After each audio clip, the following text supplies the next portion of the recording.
I'm Sylvie from the Two Meerkats, here with my Africa Twin DCT, which I love, and we've been on lots of adventures together. But today I wanted to talk to you about the park brake that Honda gives you and how I've adapted it to be a hand-operated brake for slow-speed technical riding. This is my first DCT and a bit of a beast, but not my first beast. Previous beasts I've controlled by feathering the clutch, but of course I can't do that now. So to introduce a bit of drag, I now have a hand-operated brake. I still wanted to use the park brake, and I can. What I did was modify it so that the lever was in reach of my hand while I'm riding, and I kept the functionality of the red warning light. The standard position for the park brake from Honda is right back here, but by introducing a blocker on the back of the Barkbuster, I'm able to reach the lever with one finger.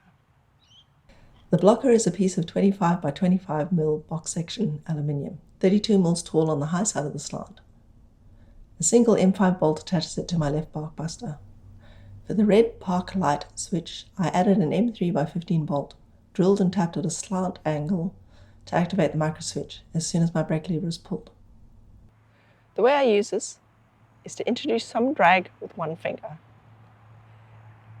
Using really fine movements in combination with the throttle, you can get really good control at low speed.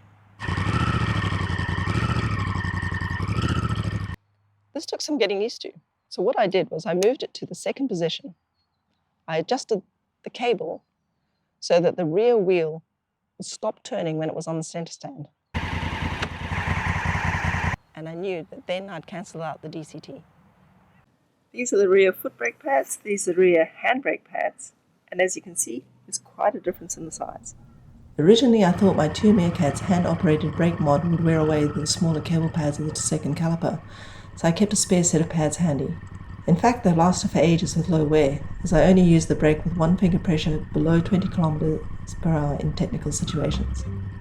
Like anything new, try my mod at your own risk, bearing in mind it's easy to unbolt and reverse to factory setup if you don't like it.